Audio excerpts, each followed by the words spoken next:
고린도전서 3장 1절부터 보시겠습니다. 3장 1절. 형제들아, 내가 신령한 자들을 대함과 같이 너희에게 말할 수 없어서 육신에 속한 자, 곧 그리스도 안에서 어린 아이들을 대함과 같이 하노라. 내가 너희를 젖으로 먹이고 밥으로 아니하였노니 이는 너희가 감당치 못하였음이거니와 지금도 못하리라. 너희가 아직도 육신에 속한 자로다. 너희 가운데 시기와 분쟁이 있으니 어찌 육신에 속하여 사람을 따라 행함이 아니리요. 어떤 이는 말하되 나는 바울에게라 하고 다른 이는 나는 아볼로에게라 하니 너희가 사람이 아니리요. 그런즉 아볼로는 무엇이며 바울은 무엇이뇨? 저희는 주께서 각각 주신 대로 너희로 하여금 믿게 한 사역자들이니라. 나는 심었고 아볼로는 물을 주었으되 오직 하나님은 자라나게 하셨나니 그런즉 심는 이나 물 주는 이는 아무것도 아니로되 오직 자라나게 하시는 하나님 뿐이니라. 심는 이와 물 주는 이가 일반이나 각각 자기의 일하는 대로 자기의 상을 받으리라. 우리는 하나님의 동역자들이요 너희는 하나님의 밭이요 하나님의 집이니라.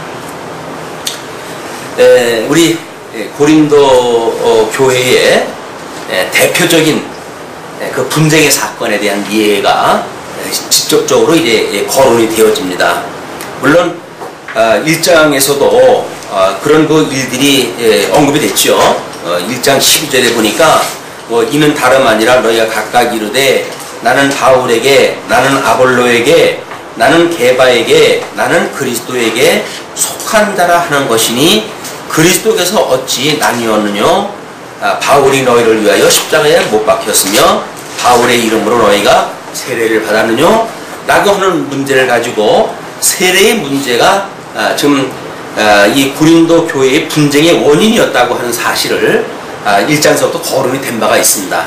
그러나 사도 바울은 지금 고린도 교회의 편지를 쓰면서 이 논리적으로 문제를 써나갈 필요가 있었던 거지요. 그래서 우리 그 1장에서 언급되어진 그 내용은 교회 내의 그 파당이라고 하는 것이 교회의 미숙이라고 하는 그런 그 일로 말미암았고 이것은 이 하나님의 지혜로만이 가능한 일이다 라는 그 주관자에 대한 문제가 설명이 되어지고 그거에 대해서 그러면 하나님께서 그 동역자를 어떻게 지금 쓰신단 말이냐, 교회라고 하는 그런 한 울타리 안에서 동역자를 어떻게 쓰신단 말이냐 라는 이야기가 3장서부터 4장까지 소개가 되어집니다.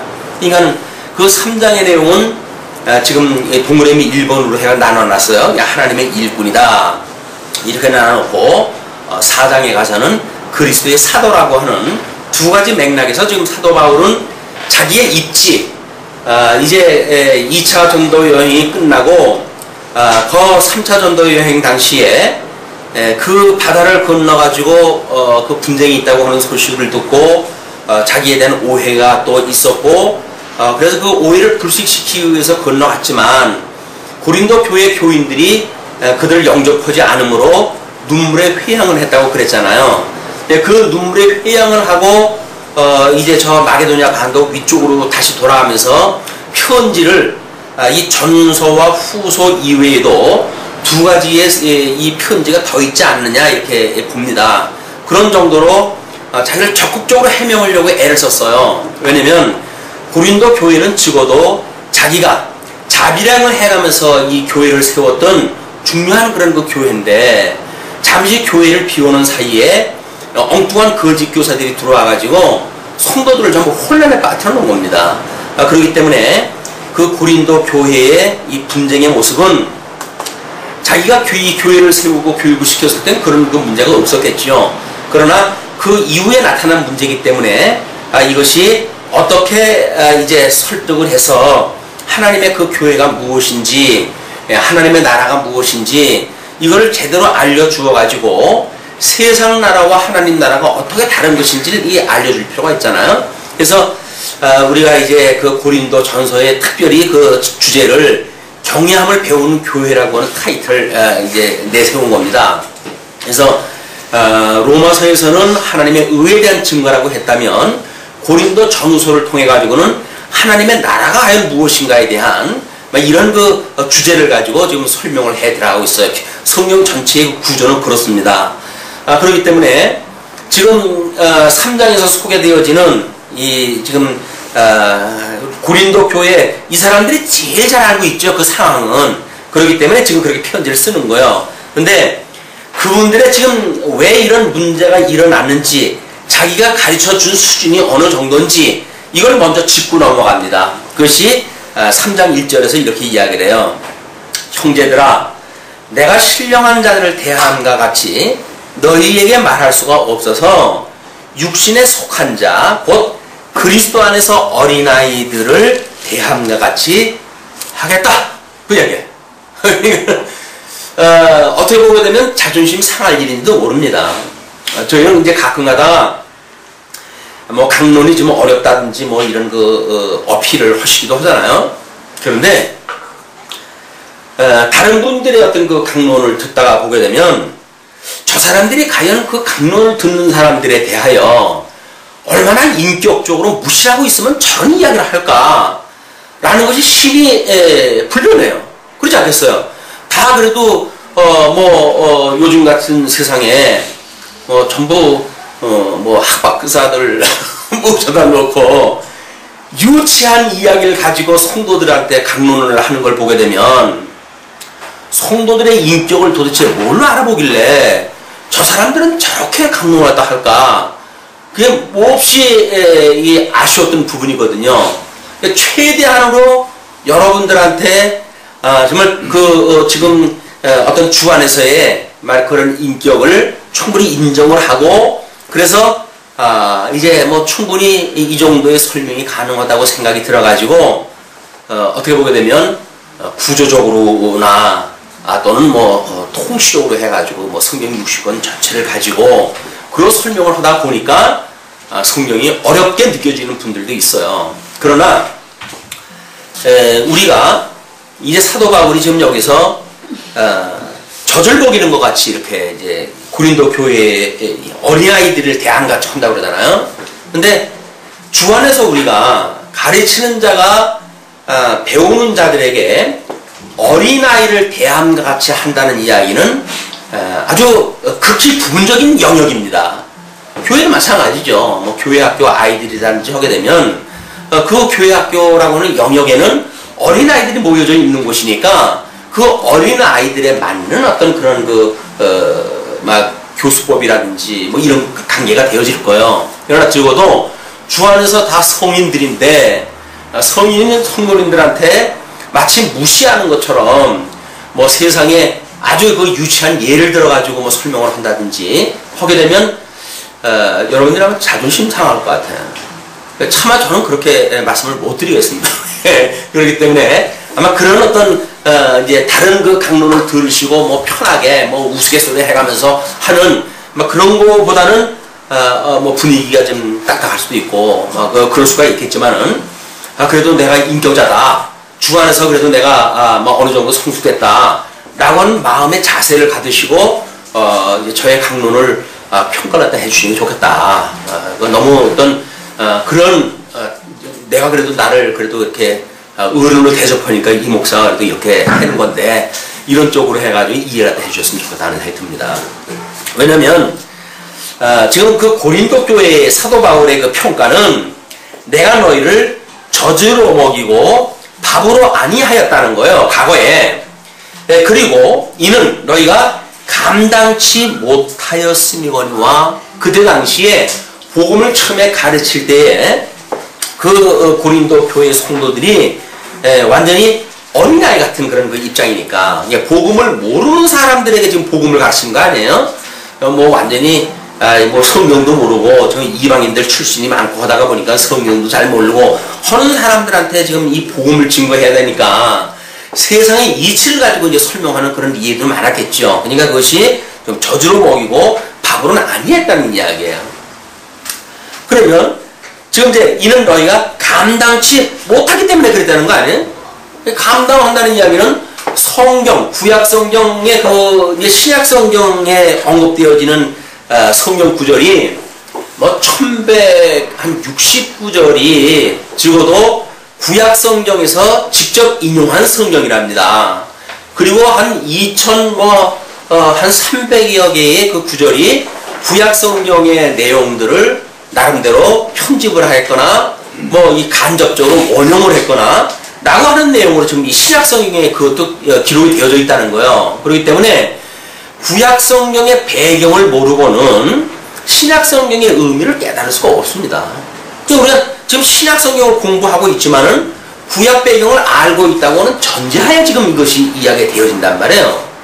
근데 생판 모르는 분한테는 예를 들어서 이제 특별한 교육이 필요하겠죠. 구약적인 뭐 이런 거 공부도 필요하고 그렇기 때문에 이 우리의 성경 공부라고 하는 거는 우리 평생을 몸담아가면서 공부할 내용이지 학교 공부처럼 4년 대학 졸업해가지고 이수원다든지 이런 개념이 아니란 말이야. 그런 그 맥락으로 봤을 때 지금 사도 바울이 그때 당시 교회를 세웠을 때에는 저주로 먹였어요. 밥으로 아니하고. 왜냐하면 감당할 수 없었기 때문에 그런 거예요. 그 사람들이 구약적 원리라든지 뭐 이런 걸 갖다 제시했을 때는 그분들이 알아들을 수가 없으니까 그렇게 했다 그 이야기거든요. 그런데 지금도 못할 거라는 이야기예요. 지금도. 그래서 너희가 아직도 육신에 속한 자로다. 사도 바울이 고린도 교회 성도들을 이야기할 때 육신에 속한 자라고 하는 개념으로 이제 그들을 평가하다 하는 거예요. 자, 우리는 이제 중생이라고 하는 이 특별한 우리들의 어떤 그 구조가 이 영과 육으로 되어져 있다고 그랬잖아요. 이 영과 육으로 지음을 받았는데, 우리들은 이제 이걸 마음이라고 이렇게 이야기했어요. 이 마음이라고 그러고, 이걸 이제 혼적 기능이라고 그러고, 이걸 각적 기능이라고 이렇게 이제 나눠놓고 있지 않습니까? 그러면, 우리 죽었던 영이 예수 그리스도 하나님의 의로 인해가지고, 우리가 구원을 받았단 말이에요. 그러니까 우리의 이 영이, 죽었던 영이 살아난 거예요. 그렇기 때문에 이걸 중생이라고 이렇게 이야기를 하는 겁니다. 이렇게 거듭중자에다가 날생자, 거듭났단 말이에요. 우리가 거듭났기 때문에 육신으로는 부모에게 태어났지요. 그러나 예수를 믿고 우리의 죽었던 영혼이 살아났기 때문에 이걸 중생인이라고 한단 말이에요.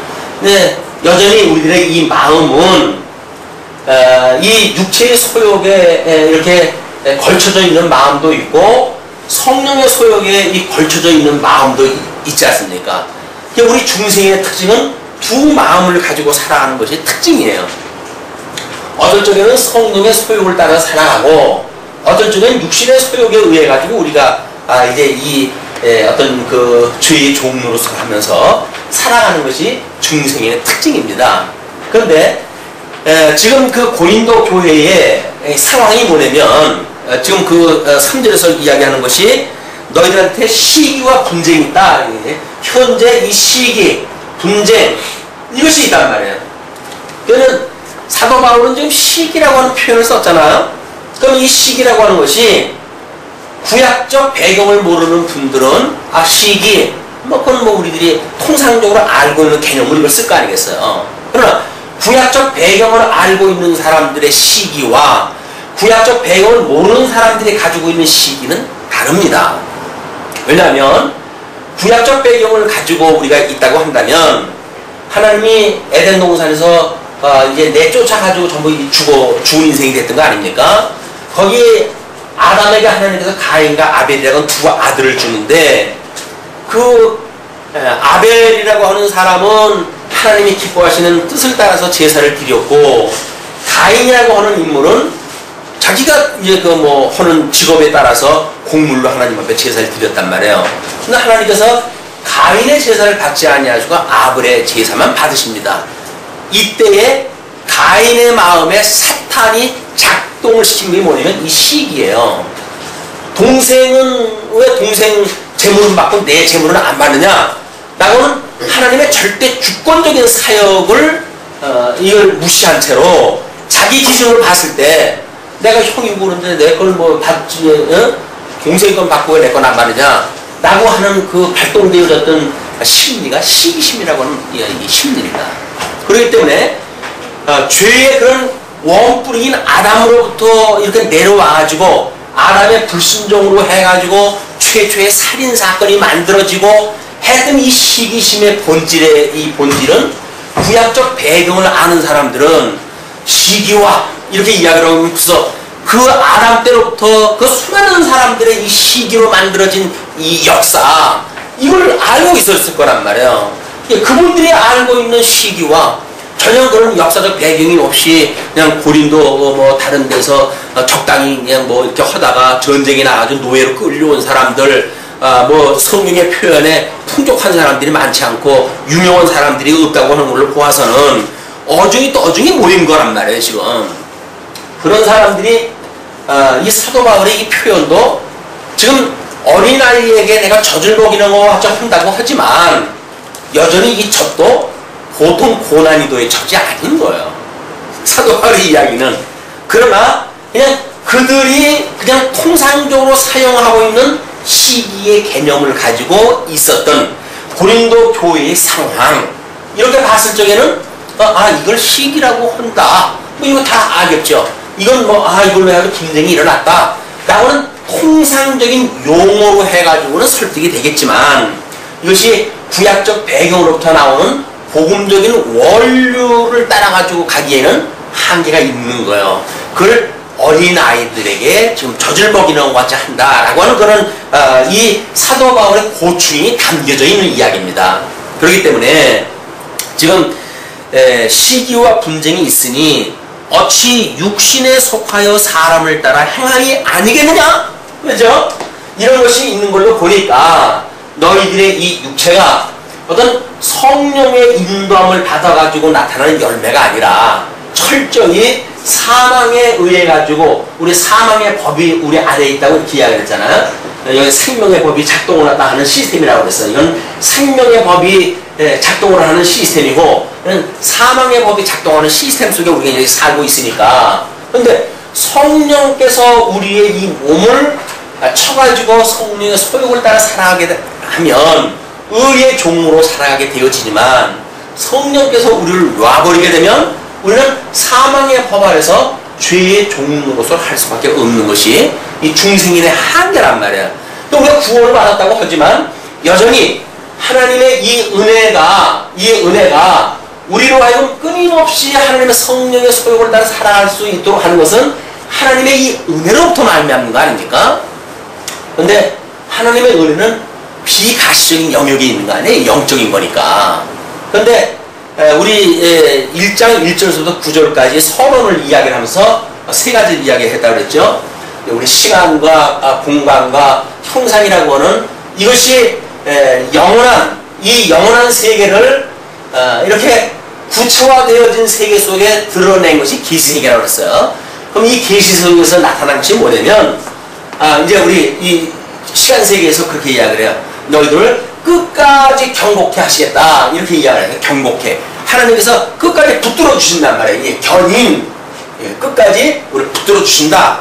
이게 견인이라고 하는 거는 시간 세계 속에서 언젠가는 성령의 소욕을 이끌림을 받아서 구원받은 것처럼 생각을 했지만, 이렇게 일어나는 걸로 보아가지고는 이건 성령의 소욕이 아니라 철저히 육신의 소욕을 따라 나타나는 현상이니까, 우리가 하나님께서는 천상에서 만약에 우리를 이렇게 중생시키신 것이 맞다고 한다면 우리를 견인을 갖다 하실 거예요. 또 이 공간에서는 뭐라 그랬어요? 서로 다른 그런 구성원들이 서로 교제를 가능하게 한다. 하나님께서는 왜? 하나님은 신실하신 분이기 때문에 한번 언약을 하시게 되면 언약대로 이루시는 분이기 때문에 이렇게 각양각색의 사람들이 모여있다 할지라도 우리 하나님의 은혜로 하나님의 선한 뜻을 분별하게 해서 이 뜻으로 모아지는 이런 교제가 가능하게 하나님께서 해 가신다 라고 하는 것이 지금 천상에서 하나님이 하신 일이란 말이에요. 우리 예수님이. 그리고 형상의 거는 너희들이 이 지식을 아는 일에 풍족하게 되어져 가지고 너희들에게 이 말씀으로 인해 가지고 견고하게 굳게 세워질 거라 이렇게 이야기를 했단 말이에요. 이게 천상에서 성령의 역사로 하려고 한다면 이렇게 역사가 되어질 거예요.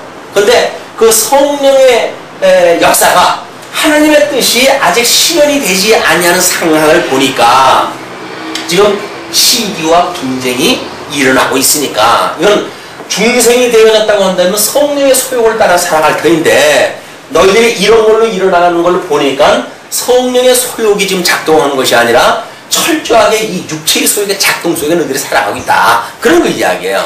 그러니까 이제 그런 그 시기와 분쟁이 있으니 어찌 육신에 속하여 사람을 따라 행함이 아니리요. 자연인이라고 그래. 이거 우리는 이제 이거를 우리 예수님으로 말미암아서 구속을 받은 사람을 중생인, 그리고 이쪽에 있는 일을 이 사망의 종로로 터던 사람들, 옛날에 우리가 과거에 구원을 받기 이전에 우리들 이걸 자연인이라고 그렇게 이야기합니다. 이건 타락되어져 있는 사람 또는 자연인 이렇게 이야기를 해요. 이거는 복음을 모르는 사람들이 나는 자연인이다 그 이야기는 뭐예요? 나는 죄의 족이다 라고 하는 선언이에요. 무지무지하게 좋은 얘기 같지만 하나님의 기뻐하신 뜻을 모르고 지존대로 살아가게 되어지는 망나니 같은 인생들이 나는 자연이다 이렇게 이야기를 하는 거예요. 그래서 복음을 모르는 사람들이 이렇게 말하는 이 의미가 스스로 자기가 저주받은 사람이라고 하는 선언인데, 근데 그 사람들을 되게 폼나게 생각을 하잖아요. 그래가지고 뭐 모든 사회 어떤 그 틀을 갖다 격식을 띄워놓은 사람처럼 뭐 어떤 대자연으로 가가지고 뭐 이 자연이 있네 이렇게 하는 이야기는 몰라도 뭘 너무나 모르는 이 일들이 이제 벌어지고 있는 겁니다. 자, 그러면 이제 이런 것들이 증거를 대기를 뭐라고 하냐면 4절에 어떤 이는 말하되 나는 바울에게라 또 다른 이는 나는 아볼로에게라, 이렇게 사람들이 팔을 갈랐어요. 이제 이 교제가 가능하도록 되어졌는데 이것이 지금 현재 이 미숙해가지고 젖이나 먹는 이 고린도 교회의 이 현상은 교제를 나누는 것이 아니라 분쟁이 일어나고 있잖아요. 이 분쟁이 일어나는데 지금 나는 나는 뭐 개바파다, 나는 바울파다, 이런 파당이 지금 갈려진 거예요. 지금 이렇게 되어지는 상황을 이제 지적을 갖다 하는 겁니다. 나는 아볼로에게라 나는 바울에게라 하니 너희가 사람이 아니리요. 이쪽에 자연인 타락되어진 그런 사람들이 아니냐, 그런 거 이야기해요. 자, 그러면서 사람이 아니라는 건 자연인이 아니라는 이야기 아닙니다. 이건 사람도 아니야 이렇게 이야기하는 개념이 아니에요. 여기서 말하는 아까 이야기했던 이런 자연인이 너희들이 아니냐, 그런 이야기예요. 그러면서 그런즉 아볼로는 무엇이며 바울은 무엇이며 저희는 주께서 각각 주신 대로 너희로 하여금 믿게 한 사역자들이니라. 사역자를 특별히 그 하나님께서 어떤 역할을 맡겨주신 일꾼, 그 이야기예요. 이 사람들은 하나님께서 당신의 뜻을 실현시키며 가시기 위해서 사역자를 삼으셨어요. 이 사역자라고 하는 것은 심부름꾼이에요. 종들. 하나님의 뜻을 실현시키시기 위한 이런 일꾼을 삼으셨단 말이에요. 하나님께서. 그 일꾼이 이런 그 사람들인데 그 이야기 다 하나님의 그 일꾼이다 그 이야기죠. 그러면서 나는 심었고 아볼로는 물을 주었으되, 이 둘로 표현을 갖다 해요. 이때 이제 게바는 이제 수장이고, 여기서 파당되어졌을 땐 게바라고 하는 인물도 포함이 되잖아요. 그러나 사도 바울이 얼마나 신사적인 사람이냐면 그 예화를 들 때 그래도 이 수장의 이름을 거론하지 않고 자기하고 직접적인 관계 있던 사람들의 예화가 듭니다. 그래서 게바는 이 예화에서 빠져요. 그래서 이 아볼로와 바울이라고 하는 두 사람의 예화가 드는데, 이 아볼로의 사역과 둘 다 사역을 갖다 하는 거예요. 하나님의 뜻을 실현하시기 위한 종으로 좀 일을 하는 거예요. 그런데 역할이 다르단 말이에요. 그 역할이 다르다라고 하는 내용을 이게 나는 심었고 아볼로는 물을 주었다 이렇게 이야기해요. 바울은 심었다. 바울은 심고 그리고 아볼로는 물을 주었다. 역할이 다르다고 이야기해요. 그렇게 이야기를 하면서 그 이야기입니다. 심는 이와 물 주는 이가 일반이라 그 이야기예요. 이것이 어떤 은사만 다를 뿐이지 사역자라고 하는 의미로 봤을 땐 지금 동일하다고 이야기해요. 하나님 앞에 물 주는 이나 일반이지만 각각 자기의 일하는 대로 자기의 상을 받으리라. 우리가 이제 여기서 받는 상이라고 하는 문제 때문에 어떤 보상 심리를 가지고 예수를 믿기가 쉽습니다. 예수를 잘 믿으면 우리가 복을 받아가지고 천국에서 금멸유관을 쓰고 그게 없으면 개털 모자를 쓰고 있다고 하는 이제 그런 우리 좀 웃기는 그런 표현을 떠시는 분들이 있는데, 천국이 만약에 그런 차등이 있는 곳이라고 한다면 그게 무슨 천국이겠어요. 여기서도 지금 한 번 장로가 되고 한 번 목사가 되면 평생토록 그냥 위에서 굴림하려고들 그러는데, 천국까지도 가가지고 그 짓거리를 한다면 그게 무슨 천국이겠어요? 아닌 거예요. 이분들이 지금 하는 그 일이 은혜의 선물이에요. 지금 은혜의 선물. 그 은혜의 선물이 이례적으로 쓰임을 갖다 버리는 것이 아니라 끝까지 견인시켜가는 그런 일구로 남아져 있는 것이 상급인 거예요. 그 영원한 생명에 이르는 길이에요. 영생을 우리가 얻는 거예요. 처음에 부름을 받았는지를 알았는데 중간에 가다가 탈락되는 사람이 좀 많습니까? 성경에서 남은 자의 이야기를 하고, 우리는 주님의 몸된 교회의 견인을 통해 가지고 예수가 그리스도라고 하는 걸 증거하는 일 아니겠어요? 이 견인에 우리가 이렇게 은혜를 입는 자, 끝까지 남아 있는 자, 우리가 예수님한테 부름을 받은 줄로 알고 그렇게 믿어지고 또 어떤 환란이 오는데도 불구하고 그걸 이기고 끝내 여기까지 이른 자, 이들이 상급을 받는 자들이에요. 이걸 천국에 가가지고 머리에다 멸류관 쓰는 걸로 생각하시면 안 됩니다. 요한계시록에 보게 되면 장로님들이 24장로들이 있는데 자기 머리 위에 있는 그 멸류관을 벗어가지고 이 주님 앞에 다 내려놔요. 왜? 우리가 쓸 게 아닙니다. 이게 다 주님께서 하신 건데 왜 우리가 그것을 씁니까? 주님께서 쓰신 것도 벗어놓는다고 하는 사람들이 이렇게 은혜로 사역을 했다고 하는 걸 깨달은 사람들의 이야기예요. 뭣도 모르는 사람들이 자기 거라고 고집을 써가지고 이걸 내가 왜 벗어나 어떻게 얻은 건데 해가지고 목사 완장 가지고 평생 그거 가지고 울고 먹고 장로 완장을 가지고 평생 성도 누구에 굴림을 갖다 하고 이런 일들이 만들어지는 겁니다. 만약에 우리가 멸류관을 내려놓는다고 한다면 우리 사도 바울이 누구라고 부릅니까? 3장 1절에서 누구라고 불러요? 고린도 성도들한테 뭐라고 불러요? 형제예요, 형제. 형제가 나이가 많은 형제가 있고 나이가 어린 형제는 있지만 형제들끼리 해가지고 야 나는 그래도 지금 국회의원인데 너는 지금 장사하는 그 주제 아니야? 그래서 집안에서도 국회의원이라고 해가지고 끝발을 쓸 겁니까? 그건 형제가 아닌 거예요, 그건. 그렇죠? 교회라고 하는 것이 만약에 그런 일이 작동되어진다고 한다면 교회가 아닌 거예요. 교회라고 하면 다 그리스도로 말미암아 중생을 되어져 있는 형제고 자매고 그런데 뭘 누가 누구 위해서 굴림을 갖다 하고 누가 누구 위해서 뭘 인도한답시고 끌고 가고 그럽니까? 안 되는 거예요. 그냥 주신 은사를 따라서 하나님께서 너는 씨를 뿌려라 하면 그냥 열심히 씨를 뿌리면 되는 거예요. 너는 물을 주거라 하면 그 사람이 열심히 물을 주면 되는 거예요. 때를 따라가지고. 씨를 뿌리는 사람이 야 내가 씨를 뿌렸는데 너 왜 물을 그따위로 주냐 이렇게 말하는 게 아니라니까요. 그거는 이 사람이 주도를 갖다 했을 때 그런 일이 만들어지지요. 한국교회 아픔은 전부 자기네들이 교회를 개척을 갖다 했다. 그러므로 그 교회를 끝까지 끌고 가려면 어떻게 해야 돼요? 세습 외에는 방법이 없다는 거예요.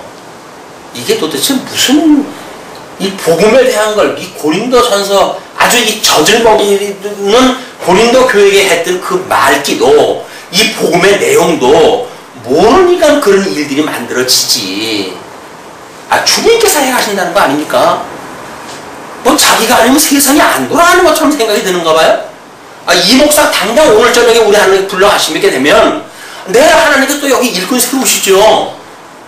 무슨 뭐 자기가 뭘 깨나 해가지고 하는 착각을 하니까 그냥 영생불사해가지고 뭘 하려고 해가지고 힘을 작동시키고 성도들을 아피하고 그러는 거예요. 형제라고 하면서 왜 형제 가슴에 못을 박아요? 왜 형제에다 짐을 지워요? 왜 그걸 무겁게 만드냐고요? 그냥 네 인격을 인정해줘가지고 믿음의 분량에 따라서 신앙의 양심의 자유를 누리면서 좀 신앙생활 하게 두지. 신앙의 양심이라고 하는 것은 장로교회의 제1법칙이에요. 여기 제1법칙. 우리 신앙의 자유를 갖다 주는 것이 교회의 이 장로교회의 원칙이라고요. 근데 신앙의 양심의 자유를 줍니까? 안 줘요. 왜 그럴까요? 하나님보다 저 위에 있는 사람들이니까 그렇지. 하나님은 자유를 주겠다 그러는데 네 믿음의 분량을 따라서 내가 너를 영적 예배를 드리게 할 거야 라고 했는데 이 사역자들은 신앙의 양심의 자유는커녕 그냥 억지로 하지 않으면 안 되게끔 다른 사람들을 봐가지고 뭐 이렇게 눈치를 보게끔 만들고 경쟁을 시키고 이런 야비한 짓을 하는 것이 안 보이십니까? 야비한 짓을 하는 게 안 보이세요? 이게 보이셔야 그런 인간들을 향해가지고 아니오라고 하는 나의 어떤 이 주장을 필 수가 있죠. 복음은 그게 아니지 않습니까? 라고 하는 게 나오지요. 그런데 이 경쟁심을 유발시켜가지고 통치술의 제1법칙이 뭔지 아십니까? 자기 수하에 두 명의 부하를 두라는 거예요. 왜? 경쟁시키게. 그러면 둘이서 서로 모시려고 하니까 자기는 손 하나 까딱 안 하고 풀어요. 그 일반 이 세상의 통치술이에요. 통치술. 그래서 우리는 뭐라 그럽니까? 장로를 둘을 세우면 교회 문제 생긴다 이렇게 이야기를 해요. 왜? 둘이서 싸움박지르니까 교회가 깨지거나 그렇게 되어진다는 거예요. 이게 도대체 복음을 아는 사람들의 이야기인지 이 사람들의 이야기인지 분별이 안 돼요. 분별이 안 돼요. 말씀을 가지고 이 생명의 말씀을 가지고 산다고 하는 성도들이 이런 분별력이 없으니까 세상에서 사는 생활 그대로 이거 교회 와서 하는 거예요. 근데 교회에서 이거는 말씀을 생명의 말씀을 위해 선포되어졌을 때 마땅히 이것이 우리의 골수까지 쪼개가지고 하나님 앞에 고꾸라지게 하고 우리의 잘못을 회개하고 자복하게 하는 말씀이 되어져야 되는데 그런 말씀이 되게 되면 듣기 싫잖아요. 내가 왜 내 용보 내고 내 돈 내고 교회 와가지고 싫은 소리 내가 왜 들어? 그럴 거 아니겠어요? 그럼 그런 사람들한테 복음이 안 들어가요. 그런 사람들 뭐 이 상전이 모시게 되면 어떻게 돼요? 그 사람한테 싫은 소리 못하죠. 듣기 좋은 소리만 해야 될 거 아니겠어요? 아이고 다 그렇게 해도 됩니다 라고 하는 걸로 해가지고 그 사람들 듣기 좋은 소리만 하고 복음이 안 들리니까 이 죽음에 대한 이야기에 전혀 나오질 않는 거예요. 사도 바울의 지금 이 이야기는 너희들이 이 모양이라는 거예요. 너희들이 마치 전이나 먹는 어린애 같다는 이야기예요. 이거는 인격적으로 모독입니다. 이 사회적으로 본다고 하면 인격적 모독이에요. 그래서 사도 바울이 너희들이 이런 걸로 보아가지고는 분명히 너희들은 어린아이라는 거. 어린아이가 아니고서 어떻게 이런 일이 만들어지냐 그 이야기예요. 하나님의 뜻으로 해가지고 하나가 되어지고 주님 뜻을 우리가 영적 예배를 맞춰가지고 살아간다고 한다면 어떻게 이런 일이 만들어지냐. 이게 만들어지는 거 보니까 너희들은 젖이나 먹는 애들이다 그 이야기예요. 이건 우리가 복음을 아는 입장에서 이 이야기를 듣게 되면 정말 창피스러워가지고 뭐 어디다 진짜 얼굴을 묻어야 될 일이지 뭐 그래? 이렇게 들을 일이 아니에요. 근데 이건 고린도 교회가 그랬어? 이렇게만 들리십니까? 아직도 우리 이 안에 있는 이런 것들로 인해서 부끄러움을 안 느끼십니까? 이런 걸로 부끄러움을 느끼지 않는다고 하면 복음을 안 들리는 거예요. 지금 이 말씀이. 이 말씀이 복음으로 들려야 고린도 교회에 있었던 상황이 나의 상황으로 오는 거예요. 그래 예수 그리스도 안에 있는 내가 아직도 이 육체의 소욕 때문에 형제요 자매요 가족이요 하는 사람들한테 갈등 구조가 끝나지 않는단 말이에요. 그래서 하나님의 말씀의 운동력이 어디 있는 겁니까? 복음을 듣고 그러는데 그 운동력이 어디 있는 거예요? 우리는 말씀을 먹는 게 아니에요. 그냥 듣기만 하는 거예요. 말씀이. 그 말씀을 듣기만 하는 게 튀지요. 이쪽으로 나왔다 이쪽으로 빠져나가고 하나도 이것이 말씀으로 하도 양식을 삼지 않는단 말이에요. 양식이 되어져야 이걸 먹고 뭐 영양분이 나와가지고 그 에너지를 가지고 우리가 뭔가 이 말씀의 운동력을 가지고 생활할 거 아닙니까? 이게 안 되니까 우리는 말씀의 운동력을 가지고 살아가는 것이 아니라 세상에 살던 탄력과 그렇게 살아가는 거예요. 세상에 살아가던 그런 탄력에 의해서 그냥 살아가는 거예요. 다만 지금 오늘 이 시간에 교회 역할만, 우리가 있었던 역할만 바뀐 거예요. 평일 날은 직장에 나가 있었는데 오늘도 예배당에 앉아있는 것 뿐이지 다른 게 아무것도 없잖아요. 뭐 이 얘기 맨날 들으면 뭐래요 또 이거는. 아무런 그런 절박한 심정도 없고 나에 대한 고백도 없고 그런 아픔도 없고 하나님 앞에 뭐 자복하는 우리들의 스스로 나를 갖다가 하나님 앞에 회개하는 이런 심령이 아니라고 한다면 이 강론을 들을 이유가 없잖아요. 이 좋은 아침에 가을 하늘 공활한데 구름 한 나 없이 근데 왜 이 아침에 이런 이야기를 왜 듣습니까? 이거는 하나님의 말씀이기 때문에 우리 골수를 쪼개고 우리 영원한 우리 하나님 나라에 살아가야 될 우리 영혼이 마땅히 먹어야 될 양식이기 때문에 먹는 거예요. 그래서 쓴바귀 같은 우리 반찬이라도 먹어야죠. 쓴바귀 같은 어떤 그 반찬이라도 먹어야 되는 거예요. 그게 건강을 좋게 하는 거예요.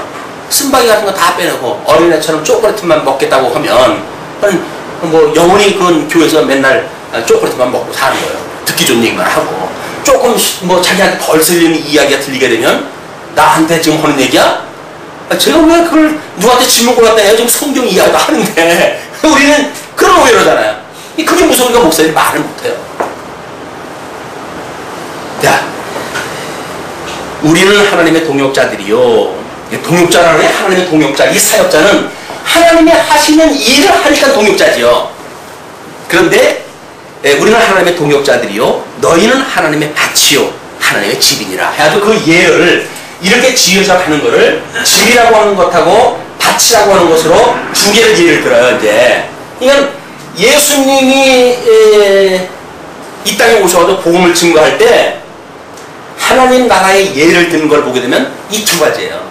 어떤 건 밭을 통해 가지고 하나님 나라를 소개했고 어떤 거는 이 집을 가지고 어떤 하나님 나라를 소개하고 그랬잖아요. 사도 바울이 이 두 가지 이야기를 하는 거예요. 그냥 복음서의 내용을 모르고 또 우리 고린도전서만 본다고 한다면 뭐 집과 바치는 게 뭐냐 또 이렇게 되잖아요.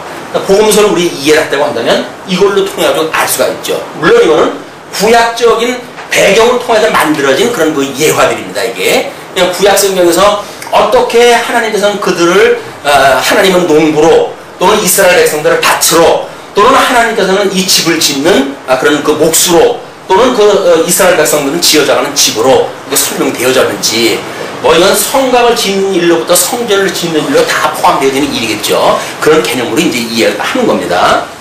자, 그러면서 장면이 바뀝니다. 10절로 15절 기초를 반석 위에 세워야 시험에서 이긴다고 해요. 자, 내게 주신 하나님의 은혜를 따라 내가 지혜로운 건축자와 같이 터를 닦아두매. 그냥 하나님의 은혜를 따라서 이 하나님의 은혜로 사도 바울이 이 복음을 심은 사도 바울이 어떻게 했다고 그럽니까? 지혜로운 건축자와 터를 닦아뒀다고 해요. 그냥 제일 먼저 이 사람은 여기서 터를 닦아놨어요. 이 터를. 뭐 한국의 어떤 그 건축학자가 그런 이야기를 했던데 한국의 건축은 너무 어떤 이 털을 닦고 뭐 이렇게 준비하는 그런 거에 너무 비중이 크다. 건물 자체의 뭐 어떤 그 자연과 조화 뭐 이런 연구에 비중이 좀 커져야 되는데 토목공사의 비중이 너무 커가지고 그래가지고 건물다운 건물의 어떤 그런 그 문화가 처져져 있다 뭐 이런 개념으로 이야기를 딱 하더라고요. 그 이야기는 너무 집단적으로 아파트를 만들어내니까 자연하고 뭐 어떤 조화를 이룰 경우가 없잖아요. 다 깎아가지고 거기다가 이 빌딩을 지어가지고 사람들 어떤 사육하기 위해서 집어넣는 것처럼 그렇게 이걸 만들어 가니까 다양성이 없는 거예요. 자연하고 조화가 없는 거예요. 하나님의 이 놀라운 은혜를 깨달을 수 있는 기회가 점점 박탈당하는 거예요. 이런 것들이 그분은 건축자 입장에서 그렇게 설명하다 했더라고요. 그러면 저 사도 바울이 이 터를 닦고 놓은 그 터에 대한 이야기예요. 예, 내가 그 건축자와 터를 닦아둠에 다른 이가 그 위에 세우나, 그죠? 여기에 터를 닦고 놓은 후에 다른 사람이 이제 이 집을 갖다 세울 거 아니에요. 이 집을 세울 거란 말이에요. 그걸 다른 사람들이 세우나, 그 이야기입니다. 그러나 각각 어떤 어떻게 그 위에 세우기를 조심할지니라 그 이야기예요. 여기에 내가 터를 닦아놨는데 여기다가 집을 짓는 사람들은 조심을 갖다 해야 된다 그 이야기입니다. 그 이야기를 뒤에 이렇게 설명을 해요. 이 닦아둔 것 외에 능히 다른 터를 닦아둘 자가 없으니 이 터는 곧 예수 그리스도라.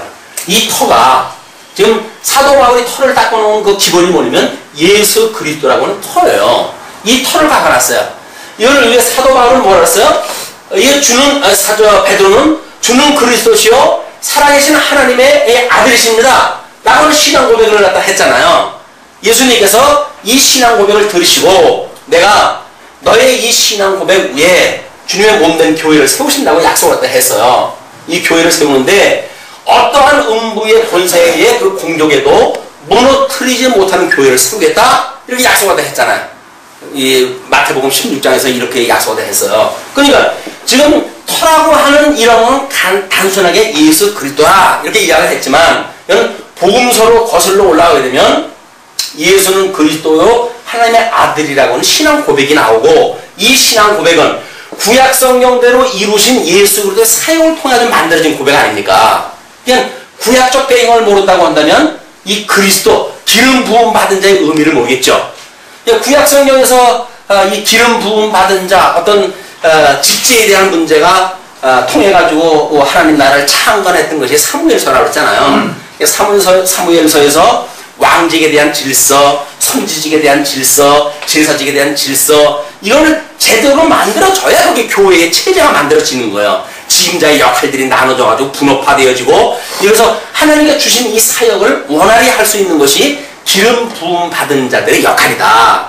그때 당시에 기름 부음 받은 자는 세 종류가 있었는데 하나는 선지직이요, 하나는 제사직이요, 하나는 왕직이었었다. 이것이 그리스도다 그 이야기예요. 그 그리스도고 하나님의 아들이에요. 이거는 영원하신 하나님께서 이 인간들의 이런 아담에게 언약하셨던 것을 아담이 불순종했기 때문에 하나님께서 친히 당신의 아들을 보내주셔가지고 십자가에 못 박아 죽임을 당하는 데까지 내려 보내주셔서 이 구원의 역사를 갖다 해가시는 분이란 말이에요. 그냥 이 예수는 그리스도요 주는 그리스도시요 살아계신 하나님의 아들입니다 라고 하는 신앙 고백에 지금 음부의 권세가 무너뜨리지 못하는 교회를 세운다고 했으니까 사도 바울이 말하는 이 터라고 하는 것은 신앙 고백을 말하는 것이고 그 다음에 이 음부의 권세가 여기서 다른 사람의 집을 세운다는 이야기는 음부의 권세가 무너뜨리지 못하는 교회를 세운다고 했더니 이 교회다 그런 그 이야기입니다. 자 그러면 만일 누구든지 금이나 은이나 보석이나 나무나 풀이나 지프로 이 터 위에 세우면 세우는 종류가 여러 가지가 있어요. 이 세우는 것이 여러 가지가 있는데 이건 교회사 2000년 동안 이것이 이제 계속 확인되어진 내용들입니다. 뭐라 그러면 각각 공력이 나타날 터인데 이 공력 이제 이거를 우리 이제 개역 성경에서는 공력이라고 하는 걸 이제 이 공력을 이렇게 설명을 했어요. 얘는 공을 들이는 그 힘을 갖다 이야기했다 하거든요. 근데 다른 성경은 대부분 이거를 일 또는 뭐 사역 이런 그 어떤 외형적인 표현으로 설명이 되어졌어요. 그런데 우리 개역 성경만 이것을 공력이라고 하는 이 일과 사역을 움직일 수 있는 내부적인 걸로 표현이 되어진 거예요. 그래서 어떻게 보게 되면 지금 이제 이걸 우리 개역 성경으로 또 바꿔놨잖아요. 거기서 사역으로 바꿔놨어요.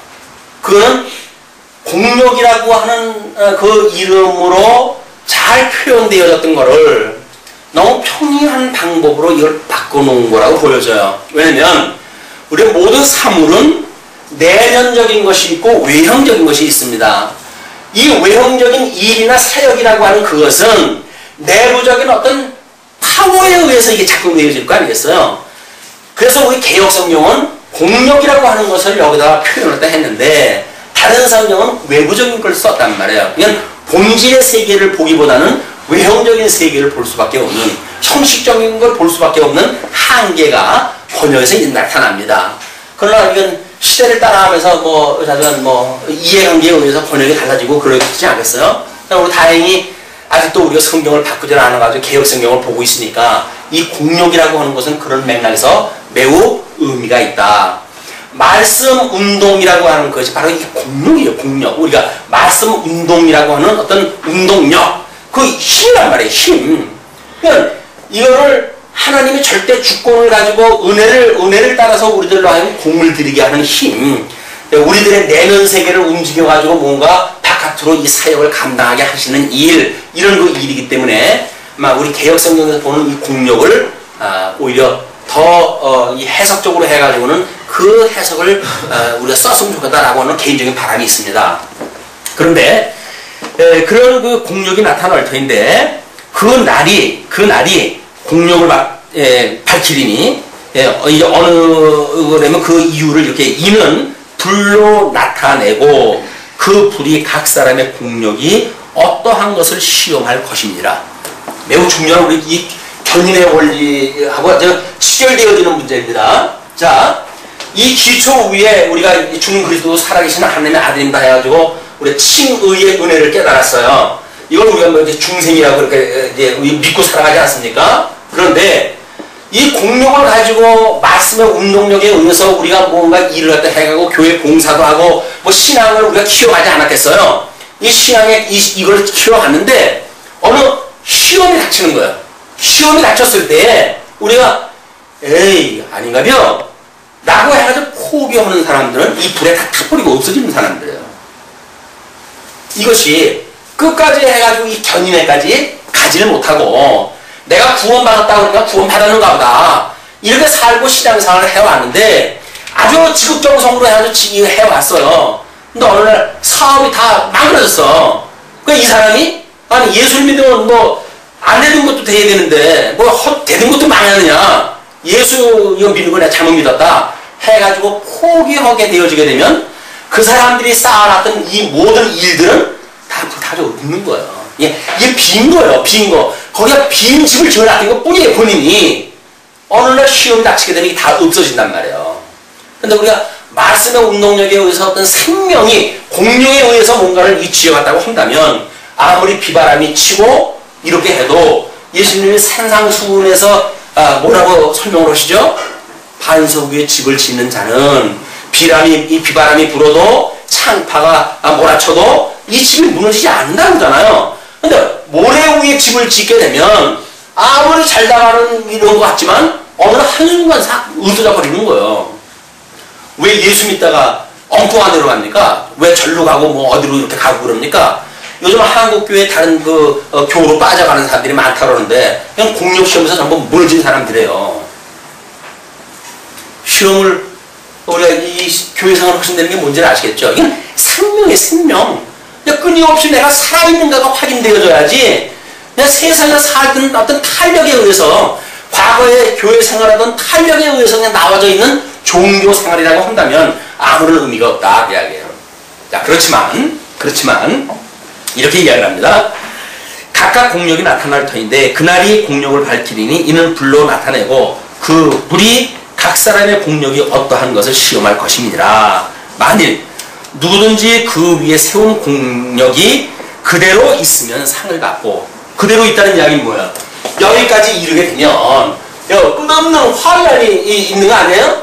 우리 시편 기자가 이야기했던 것처럼 우리가 사망의 음침한 골짜기를 간다 할지라도 그 이야기예요. 여호와는 우리의 목자가 되어져 가지고 쉴만한 물가로 우리 푸른 초장으로 인도하신다고 그랬단 말이에요. 언약이 그렇게 되어진 거 아닙니까? 근데 그 언약을 믿고 따라갔더니 사망의 음침한 골짜기를 지금 우리를 데려가는 거예요. 그러면 우리가 그때 그럴 거 아니에요. 저 목자가 사꾼이 되어가지고 나 잡아먹으려고 지금 이 사망꾼을 끌고 가는구나 이렇게 믿어져 가지고 그 예수 그리스도를 포기하고 도망가 버리게 되면 마치 사망의 음침한 골짜기를 피했는지 모르지요. 그러나 실질적인 사망 속에 빠지는 일인 거예요. 그게 우리가 사망의 음침한 골짜기를 우리가 지나간다 할지라도 여호와가 내 목자가 되어져 가지고 나와 함께 하신다고 하는 게 믿어지기 때문에 우리는 이 환란으로 여겨지질 않는 거예요. 우리 이 모든 환란에 기뻐할 수 있는 일이 주님께서 나와 함께 하신다고 하는 것이 믿어지고 오히려 이 공력이라고 하는 것들이 점점 더 뜨거운 열정을 해서 불이 붙고 해가지고 뭐 북풍아 일어나라 남풍아 불어라 라고 하는 믿음이 만들어지고 죽으면 죽으리라고 하는 어떤 결단이 만들어지고 하는 이런 파워가 점점 급상승이 되지. 조그만 바람이 불어도 아이고 어디 소대 없나요? 바이오미터를 찾고 뭐 이렇게 한다는 이야기는 우리 예수님의 그 극진하신 대주제가 되신다고 하는 예수님의 능력, 그걸 믿지 못한다는 거예요. 죽었던 사망에서 생명으로 옮겼다고 하는 예수님을 믿지 못한다는 거예요. 그분이 인도하는 길을 우리가 못 따라가죠. 그분이 믿는다고 한다면 따라가야 될 거 아니겠어요? 이거 준비하면서 전부 노은이 얘기더라고요. 전 먹이는 거, 뭐 이웃이 먹이고, 뭐 요즘 걸음마 좀 하더니 뭐 동화상 보여줬더니 띠뚱거리고 혼자 걷더라고요. 예. 이게 지금 어떤 환란 가운데 지금 가는지 지금 모르죠. 지극한 부모의 정성 안에 지금 보호를 받고 있으니까. 그러니까 뭐 이제 손 놓고 걷는 게 대견스러운지 붙으려고 안 하는지 모르겠어요. 똑같아요. 아주. 우리 신앙생활하고 똑같아요. 그런데 만약에 이제 뭐 점점 뭐 자라다가 뭐 부모님이 뭐 이렇게 하는 건 안 돼. 뭐 이야기를 다 해가지고 뭐 이제 이런 그 교육을 시키고 그러는데 이건 뭐 우리 아버지가 뭐 나를 난 아버지가 아닌가 뭐 이렇게 가지고 의심이 나오고 앉았고 이렇게 되면 이제 이거는 뭐 이렇게 혼나도 패이되나 이렇게 아니면 끝까지 사랑으로 해가지고 뭐 설득이 돼야 되나 그러면 뭐 믿음의 분량대로 될지어다. 환란 가운데 이게 음침한 골짜기를 갈 때에 주님께서 나와 함께 계시는 거야. 이걸 믿어지십니까? 여기는 내가 혼자 가고 우리 주님은 여기서 지금 이리와라 이리와라 하고 손짓하고 계신가요? 그래서 우리는 여기서 힘들 때 내가 빨리 이 세상을 벗어버리고 주님이 계신 곳으로 갔으면 좋겠어 이런 꿈을 가지고 계십니까? 그건 잘못되어진 신앙이에요. 아니 주님이 지금 함께 있으니까 때로는 함께 있는데도 불구하고 육신의 소욕에 있을 적에는 주님의 뜻대로 살지를 못하고 내 육신대로 살아가니까 영원히 하나님하고 함께 있고 싶어요. 라고 해가지고 이곳이 가고 싶어야지. 이것에 뭐 너무 시험이 힘들고 뭐 이렇게 살기가 너무 어려워요. 그러니까 내가 이쪽으로 갔으면 좋겠어요. 콧눈물 흘리고 아이고 뭐 해가지고 이쪽으로 빨리 갔으면 좋겠어요. 라고 하는 이야기는 그러니까 한마디로 신세 한탄하는 거예요. 신세 한탄. 이 어떤 이 사망의 멈추면 골짜기를 도망가고 싶은 나약한 인생들이 하는 이야기지. 여기 주님이 함께 온다고 한다면 왜 우리가 이쪽으로 가고 싶어요? 이분하고 영원히 함께 있으니까 이 좋은 분하고 나를 사랑하시는 그분하고 그 님과 함께 되면 하얀 집을 지는다면요 사랑하는 님과 함께 그걸 지는다면요 사랑하는 님이 아니니까 못 믿는 거야. 이 님은 믿지 못하니까 저 먼 곳에 있는 다른 님을 갖다가 늘 바라고 있는 거예요. 내 님은 어디에 있습니까? 지금 내 옆에 있어요. 우리 안에 지금 함께 계신 거예요. 그러니까 그러잖아요. 뭐라 그래요? 이 안에 나 있다 그러잖아요. 예수님이. 이 안에 나 있다 그러는데 예수님 안에 우리가 있다고 그러는데 우리는 예수님은 엉뚱한 데서 찾고 있으니까 어디에서 찾아요? 바깥에서. 뭐 나한테 형편 좋은 걸 주냐 안 주냐 이거 가지고 내 님을 갖다 논한다는 이야기는 평생 너 먹여 살릴 게 나한테 와. 나하고 청혼했던 사람은 똑같은 거예요. 여자가 먹고 살 일 없어가지고 지한테 가가지고 평생 밥을 해주고 뭐 옷 빨아주고 그럽니까? 그렇잖아요? 먹고 살 게 없어가지고 여자가 그렇게 하는 거예요? 아니잖아요. 하나의 인격체로 가정을 꾸려나가고 좋은 어떤 그런 그 이상에 대한 걸 신하기 위해서 결혼을 갖다 하는 거지. 먹고 살 게 없어가지고 평생 내가 먹여 살릴게. 너 지장이 없는 지 말고 나한테 와. 뭐 나래도 그럴 거야. 그런 그 청혼이라고 하는 거절하라고. 정말 인격적으로 나하고 함께 있으면 좋으니까 그러니까 함께 살자고 그래야지. 먹여줄 테니까 오래니 뭐 도대체 여자를 뭘로 보는 거야 지금. 자 그런데 누구든지 공력이 불타면 해를 받으리니 그러나 자기는 구원을 어때? 불 가운데서 얻는 것 같으니라. 불 가운데서. 그래서 이거를 환난 가운데서 이기는 사람은 이게 불시험이에요. 그렇죠? 환난을 당하는 사람은 불시험이에요. 근데 이걸로 만약에 도중 하차가 됐다 라고 하는데 하나님께서 이미 구원받기로 예정되어진 사람이에요. 그렇게 한다면 어떻게 구원을 받는다고요? 불로 또 받아야 돼요. 어쩔 수 없이 지나가야 되는 코스예요. 여가 이 힘이 든다고 해가지고 그걸 갖다가 만약에 유급을 하면 또 다른 시험이 또 기다리지. 이걸 피운다고 해서 그냥 이쪽으로 가지는 못한다니까요. 이 코스가 바로 주님께 가는 길이에요. 네가 나를 그만큼 나를 믿고 나를 따라올 수 있어? 나하고 함께 동행할 수 있어? 나하고는 시험이라고요. 이걸 믿지 못하게 되면 우리는 자꾸 여기 혼자 있겠다고 그러는데 시험 받지 않겠다고 그러는데 이거는 불같은 시험이 통하지 않고 갈 수가 없어요. 우리가 구원을 받았느냐 받지 못했느냐 라고 하는 거는 만약에 여기에서 그냥 이렇게 살다가 아무 고난도 없이 그냥 가겠다 라고 하는 그 이야기는 구원 받은 건지 모르겠어요. 왜냐면 사도 바울이 공력이 불타면 해를 받으니 그러나 자기는 구원을 얻되 불 가운데서 얻은 것 같으리라 그 이야기를 하잖아요. 또 시험은 와야 돼요. 시험 받아야 돼요. 7번 연단하는 이런 그 금이기 때문에 만수가 있어요. 우리 인생에 훈련받아야 될 만수가 여기 있다고요. 그게 7번이라고 하는 총수로 나타낸 거예요. 네. 어떤 사람은 뭐 평생 그 훈련받는 사람도 있죠. 어떤 사람은 뭐 잠깐 받는 사람도 있어요. 왜? 하나님의 정해놓으신 시험이 있기 때문에 그런 거예요. 너희가 하나님의 성전인 것과 하나님의 성령이 너희 안에 거하신 것을 알지 못하느냐? 이걸 뭐라 그래요? 이걸 지어져가는 성도의 몸을 이야기하는 거예요. 이게. 왜? 그리스도는 머리고 주님은 머리고 우리는 그의 몸은 교회란 말이에요. 주님의 몸된 교회. 그렇기 때문에 예수를 그리스도로 믿는 너희의 몸이 지어져가는 성전인지 모르느냐 그 이야기죠. 그러면서 누구든지 하나님의 성전을 더럽히면 하나님이 그 사람을 멸하시리라. 하나님의 성전은 거룩하니 너희도 그러하니라. 그래서 주님의 몸된 교회는 세상 사람들이 가지고 있는 그런 그 상식을 가지고 장난을 쳐서는 안 되는 곳이에요. 왜? 거룩한 곳이니까.